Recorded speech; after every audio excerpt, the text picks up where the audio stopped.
গ্রামবাসী মিলে আসামিকে ছিনিয়ে নিচ্ছেন পুলিশের গাড়ি থেকে, দিচ্ছেন জয় বাংলা স্লোগান। নির্বাক পুলিশ, আইনের জোর কিংবা পুলিশের ক্ষমতা সবই যেন তুচ্ছ সুজানগর পৌর এলাকার আওয়ামী লীগ নেতাদের কাছে।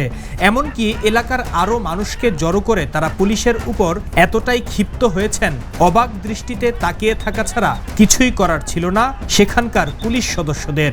সবশেষ বাধ্য হয়েছেন আসামিকে ছেড়ে দিতে।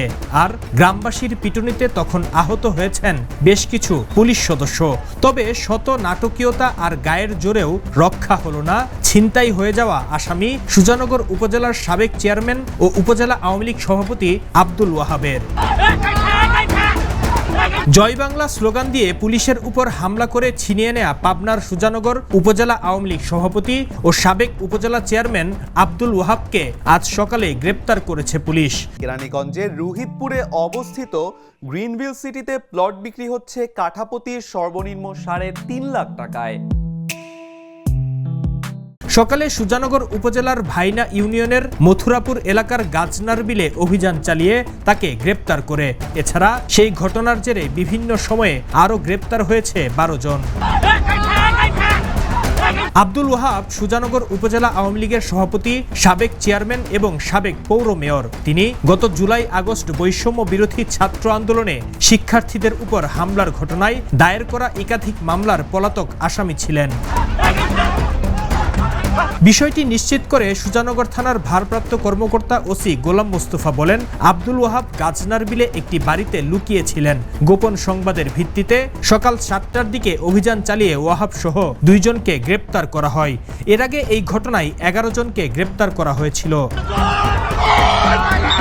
তবে স্থানীয় সূত্রে জানা গেছে, পুলিশের কাছ থেকে ছিনতাইয়ের পর নিজ নেতাকর্মীদের মামলা হামলা থেকে বাঁচাতে আব্দুল ওয়াহাব নিজ থেকে পুলিশের সঙ্গে যোগাযোগ করে এরপর পুলিশের সঙ্গে কথা অনুযায়ী গাজনার বিল এলাকায় ফজর নামাজের পর আত্মসমর্পণ করলে পুলিশ তাকে গ্রেপ্তার করে থানায় নিয়ে আসে।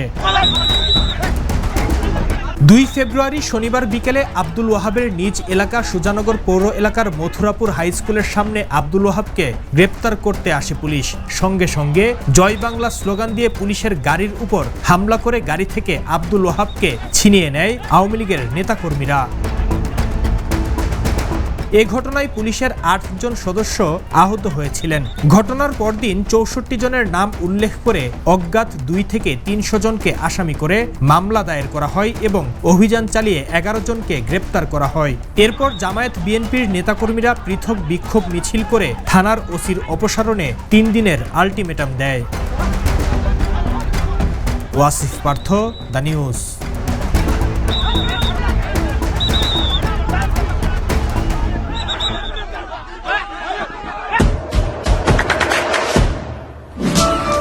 দেশে দেশে সবার সাথে দ্য নিউজ।